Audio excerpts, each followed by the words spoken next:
اچھا اگلا سوال ہے کہ جی مزارات والے عورتوں کو کیوں نہیں روکتے؟ میرے بھائی یہ تو آپ انہی سے جا کے پوچھیں کہ وہ عورتوں کو مزارات پہ آنے سے کیوں نہیں روکتے۔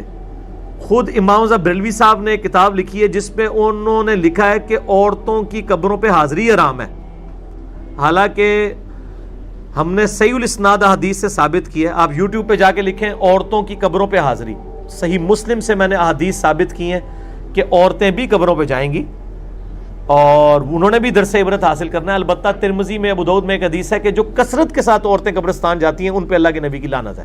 کبھی کبھار تو ام عائشہ سے جانا بھی ثابت ہے اور نبی علیہ السلام نے حکم عام دی ہے، اور اس حوالے سے میرا وہ کلپ دیکھ لیں، اس میں میں نے علمی دلائل سامنے رکھے ہیں۔ عرب علماء اور یہاں پہ امام رضا بریلوی صاحب یہ اس ایک عجیب و غریب بات پہ متفق ہو گئے ہیں کہ جی عورت قبر پہ نہیں جا سکتی، عورت قبرستان جا سکتی ہے، البتہ کثرت کے ساتھ نہ جائے۔ عورت جنازہ بھی پڑھ سکتی ہے، صحیح مسلم میں کہ عائشہ رضی اللہ تعالیٰ عنہا نے ایک باقاعدہ صحابی کا جنازہ پڑھنے کے لیے صحابہ کو کہا کہ اس کی میت لا کے ادھر رکھو میرے حجرے کے سامنے، میں نے اس کا جنازہ پڑھنا ہے۔ جنازہ بھی پڑھ سکتی ہے، عورت نماز کے لیے بھی مسجد میں جا سکتی ہے اگر وہ شرعی حدود سارا اس کا خیال رکھا جائے۔ تو مزارات پہ جو عورتیں جا رہی ہیں یہ تو کسی کے نزدیک بھی جائز نہیں ہے، ایون امام بریلوی صاحب کے نزدیک تو قبر پہ عورت نہیں جا سکتی۔ اب یہ جو لوگ عورتیں مزارات کے اوپر لے کے جا رہے ہیں یہ ان کو خود عقل کرنی چاہیے، اور اس میں ظاہر ہے کہ جو مزارات کے اوپر لوگ بیٹھے ہوئے ہیں متولی، ان کی ذمہ داری ہے کہ وہ ان کو روکیں۔ اس میں مجھے ایک واقعہ ضمناً یاد آ گیا، یہ اگست 2006 کی بات ہے، یعنی آج جو ہے وہ 1 اپریل 2018 ہے، یعنی میں آج سے تقریباً 12 سال پہلے کی بات کر رہا ہوں آلموسٹ۔ اس وقت میں کثرت کے ساتھ گولڈا جایا کرتا تھا جہاں پہ پیر میل شاہ صاحب کا مزار ہے، وہاں قریبی ہماری آفس کی طرف سے رہائش تھی F11 کے اندر۔ تو ایک دفعہ میں ان کے مفتی صاحب سے ملا، اور میں اس وقت بریلوی ہونے کے باوجود مزارات پہ عورتوں کی حاضری کا مخالف تھا، کیونکہ احمد بریلوی صاحب نے باقاعدہ یہ چیزیں لکھی ہوئی ہیں۔